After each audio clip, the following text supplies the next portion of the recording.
जीवन में एकता को बना करके रहना, क्योंकि एकता में भगवान है और अखंडता में अभिमान है।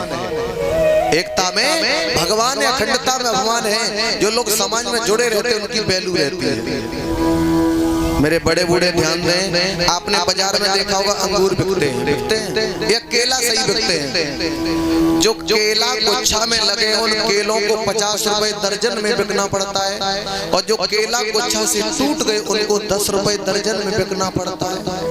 समझ लो, जब तक आप अपने घर में, अपने परिवार में, अपने समाज में आप जुड़े रहेंगे तब तक आपकी 50 रुपए किलो कीमत रहेगी, और जब आप अपने घर परिवार से टूट जाएंगे तो आपको 10 रुपए में बिकना पड़ेगा। और कोई अच्छा सफेद कुर्ता वाला नहीं लेगा, कोई गरीब लेगा जो बोरी का झोला लिए होगा, उस पन्नी में बंद करके उसी में तुम्हें डाल देगा। जो लोग घर परिवार से टूट जाते हैं, गांव से छूट जाते हैं, उन पे क्षेत्र में कोई पंचायत नहीं करवाता है, उन्हें अच्छे लोग अपने पास बैठने नहीं देते हैं। जिसने अपना खुद घर बर्बाद कर दिया हो उससे सदा दूर रहना, वो तुम्हारे घर को भी बर्बाद कर सकता है। लोहे को बर्बाद करने वाला कोई और नहीं है। लोहे को बर्बाद करती है तो जंग बर्बाद करती है, वो काई बर्बाद करती है ना।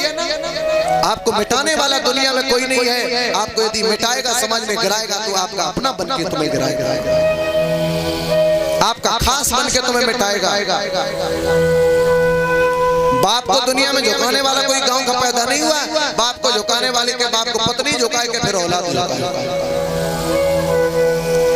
जज बन के संसार को न्याय देते रहे, पर अपनी औलाद के सामने जज का कोई भी फार्मूला नहीं चल सकता है।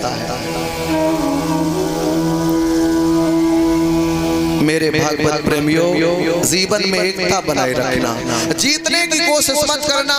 जीत में अभिमान है और हार में भगवान है। जो लोग जीत जाते हैं उनके अंदर अभिमान, अहंकार पैदा होता है, और जो हारते हैं उनके अंदर अभिमान होता है, और जो लोग हार जाते हैं उनके अंदर भगवान होता है।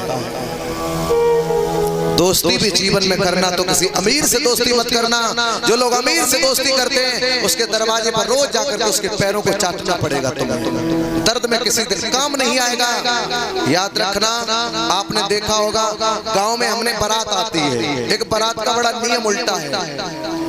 जो लोग हमारे छप्पर उठाने वाले उन्हें मठा की सब्जी खिलाई जाती है, और जो बाहर वाले आते उन्हें पनीर खिलाया जाता है। अरे जो छप्पर उठाते उन्हें पनीर खिलाओ, और जो एक दिन के लिए आए उन्हें मठा की सब्जी खिलाओ। और नहीं तो समानता का व्यवहार दोनों के साथ होना चाहिए। जो घर वालों के साथ वही रिश्तेदारों के साथ, जो अपने व्यवहारियों के साथ वही रिश्तेदारों के साथ। दुख सुख में काम, मेरा गरीब दुख सुख में सदा काम आता है। और रईस तो जिस दिन तेरी मिट्टी उठेगी उसी दिन आएगा, और 2 फूल छोड़ के गाड़ी में बैठ के चला जाएगा, बराबर उसके पैर चाटता रहा। जीवन में अगर झुकना है तो किसी गरीब के सामने झुकना, और किसी गरीब को मित्र बनाना जो जीवन में सदैव आपके पास आता है। अमीर कभी कभी नहीं आएगा।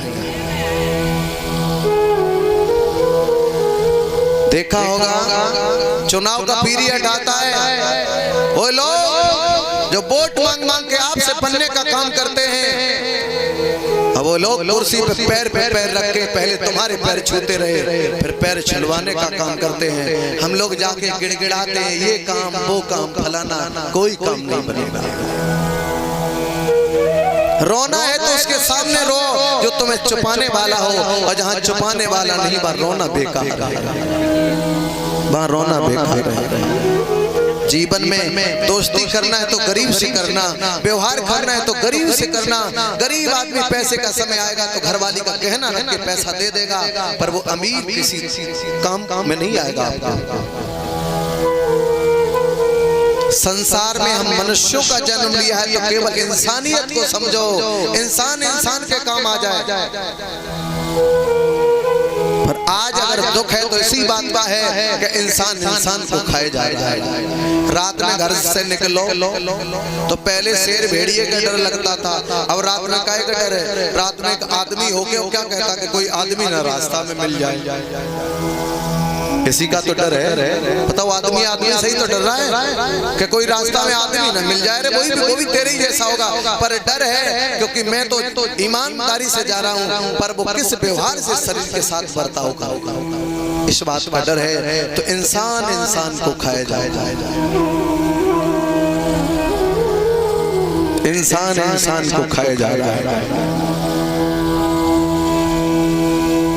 एक गांव में भीषण आग लग गई और गांव में ऐसी भीषण आग लगी कि चारों तरफ से आग लगी और जिस समय आग इकट्ठी होगी तो पूरा गांव जल के राख हो जाएगा।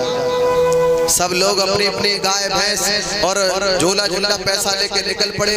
पर उस गांव में दो लोग चलने के लिए मजबूर थे। एक लंगड़ा था और एक बुढ़ापा था। एक लंगड़ा था, एक अंधा था। अंधे की आंखें नहीं थी, लंगड़ा पैर नहीं थे, चल नहीं पा रहा था। अब आग जिस समय इकट्ठी होगी तो दोनों जल के खाक हो जाएंगे। भगवान की कृपा से जब चारों तरफ से तपन बढ़ती रही तो दोनों इकट्ठे हो गए। उस लंगड़ा ने आंखें ठीक थी, अंधे से कहा भैया क्या बात है, भागो। बोले भैया भागे कहा, आंखें नहीं है, कहो आग में ही ना चला जाओ। अंधे ने कहा, लंगड़े ने कहा भैया अंधे काम करो, मैं जिधर बोल रहा हूँ आप इधर ही चले आओ।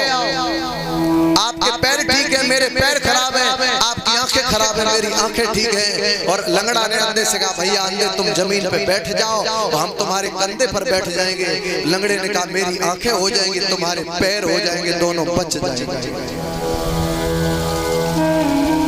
वही किया।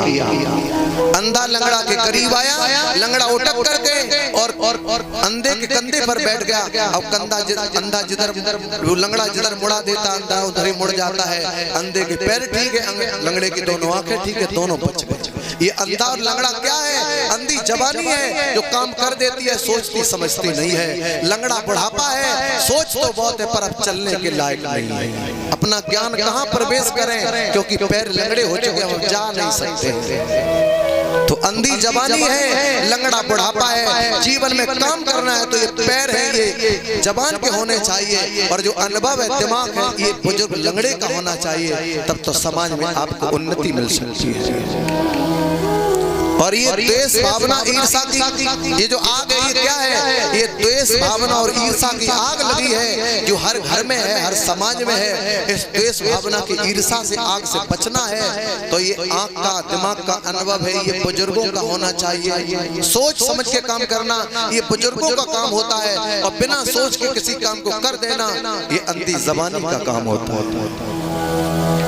अंधी जवानी का काम होता है। बिना विचारे जो करे सो पाछे पछताए। तो जीवन में बिना विचारे कोई काम मनुष्य को नहीं करना चाहिए। हम मनुष्यों का परम कर्तव्य